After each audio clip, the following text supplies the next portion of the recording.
dont nous avons lu l'arrêt rendu le jeudi de la semaine dernière, dit une chose importante qu'elle va contredire. Elle affirme que le contentieux électoral comprend, bien entendu, le contentieux des candidatures et le contentieux des résultats, mais aussi le contentieux. Nous avons aussi fait état des mêmes faits devant le juge constitutionnel pour lui demander de constater les irrégularités et d'ordonner à la CENI de poser les actes qui régularisent les processus, qui les rendent. Déclaration des candidats présidents de la République sur l'opacité délibérée du processus électoral. De contrôle sur le processus électoral, lequel peut être préventif, et ce, dans le souci de garantir la régularité des élections, notamment en s'assurant de la légalité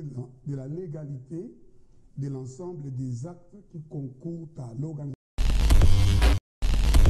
Déclaration des candidats présidents de la République sur l'opacité délibérée du processus électoral. Comme vous le savez, nous avons fait état des faits d'opacité dans notre plainte déposée au parquet général près la Cour de cassation. Nous observons cependant que le procureur général n'a pas encore procédé au devoir de sa charge à cette date. Nous avons aussi fait état des mêmes faits devant le juge constitutionnel pour lui demander de constater les irrégularités et d'ordonner à la CENI de poser les actes qui régularisent les processus, qui les rendent. Nous avons aussi demandé à la Cour constitutionnelle de demander à d'autres acteurs chargés d'exécuter certains actes qui participent ou qui font partie du processus électoral, notamment le ministre des Affaires étrangères et le ministre de l'Intérieur, les vice-premiers ministres de l'Intérieur, les vice-premiers ministres des Affaires étrangères. La Cour constitutionnelle, dont nous avons lu l'arrêt rendu le jeudi de la semaine dernière, dit une chose importante qu'elle va contredire. Elle affirme que le contentieux électoral comprend, bien entendu, le contentieux des candidatures et le contentieux des résultats, mais aussi le contentieux ou le contentieux d'irrégularité. Et elle affirme qu'elle est juge du contentieux de régularité ex ante.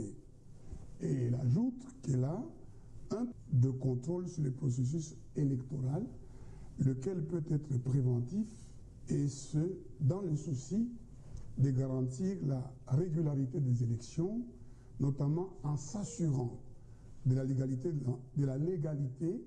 de l'ensemble des actes qui concourent à l'organisation.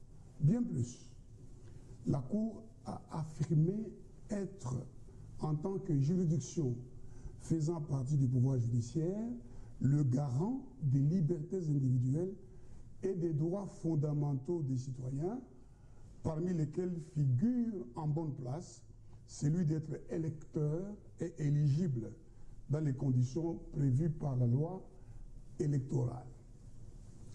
Cependant, la Cour constitutionnelle, qui a affirmé sa compétence en allant plus loin, parce qu'elle se fonde pour affirmer sa compétence non seulement sur les dispositions constitutionnelles qui lui confèrent la compétence, qui lui attribuent la compétence, mais elle a aussi appuyer l'affirmation de sa compétence sur sa jurisprudence, notamment le RCONS 0338. Mais elle a omis d'affirmer qu'elle a le pouvoir de réguler la vie politique. Elle a omis d'affirmer ces principes de nécessité qui fait d'elle gardienne des libertés publiques, des droits fondamentaux, des régulatrices de la vie politique, en vertu de ces principes salus populi suprema lex, qui traduit la loi de la nécessité. La Cour a commencé à justifier les irrégularités de la CENI en prétendant d'abord qu'elle n'en a pas la preuve, alors qu'elle est juge électorale, et en vertu de la théorie des actes détachables ou détachés, elle est, comme les juges pénals, active. Elle doit rechercher la preuve. Elle continue en prétendant qu'elle ne peut pas juger les autres acteurs, alors que les juges de la régularité, elle l'a dit elle-même, c'est la conformité à la loi électorale. Les actes doivent être posés conformément à la loi électorale, non seulement par la CENI, mais aussi par les autres intervenants, par exemple les pouvoirs publics, qui doivent garantir les traitements sur le même pied d'égalité de tous les candidats, la protection égale, mais cette protection n'est pas assurée par tout le monde. Le président Fayulu vient d'arriver de l'Odja, il a mis longtemps sur le chemin parce qu'il n'avait pas une escorte.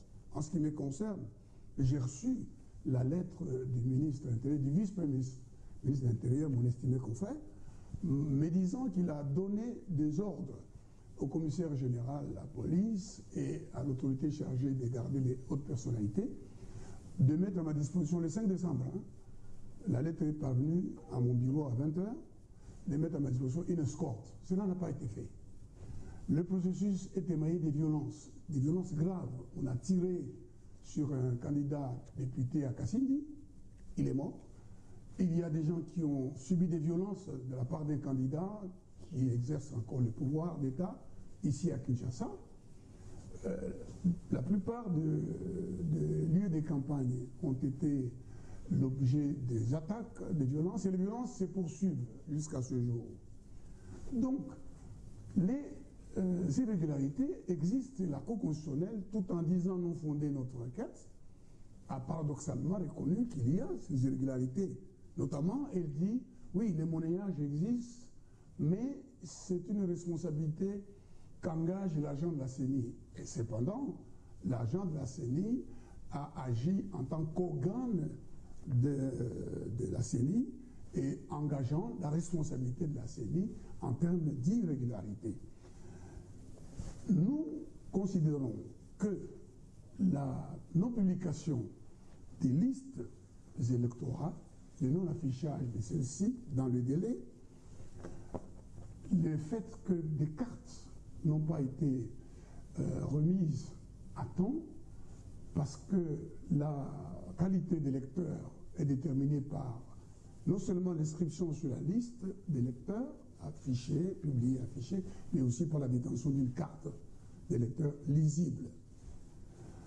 Puisque la CENI a commencé elle-même à reconnaître en disant, voilà, même si vous n'avez pas de carte, venez, nous avons un dispositif qui va vous permettre de voter dans les bureaux où vous êtes enrôlés. C'est qu'il y a un problème, il y a une opacité réelle, délibérée. En conséquence, nous appelons la CENI à organiser les élections dans tous les 30 687 centres de vote et dans tous les 71 727 bureaux de vote annoncés, dans le respect strict de la loi électorale, faute de quoi les dites élections seront notoirement irrégulières et fausses, et ces résultats non acceptables par le peuple congolais qui usera en conséquence de ses droits garantis par la Constitution, notamment par les dispositions de l'article 64 de la Constitution.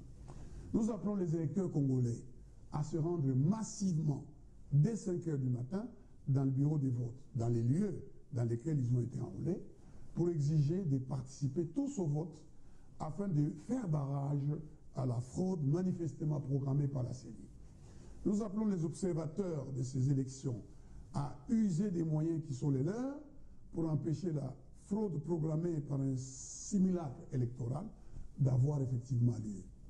Enfin, nous appelons la SADC, conformément à ses lignes directrices et à ses principes régissant l'observation des élections, de constater que la CENI conduit délibérément un processus électoral flou, obscur, inéquitable, partial, antidémocratique, dont la transparence, la crédibilité sont notoirement douteuses dans un environnement politique et sécuritaire douteux et pas du tout pacifique, et d'en appeler, sans désemparer, toutes affaires cessantes, à les corriger et à prendre les mesures de sa compétence pour empêcher la fraude qui a été programmée et préparée. Fait à Kinshasa le 17 décembre 2023, les candidats président de la République, Martin Fayoulou Madidi, candidat numéro 21, Théodore Ngoï Lunga Masenga, candidat numéro 17. Nous vous remercions.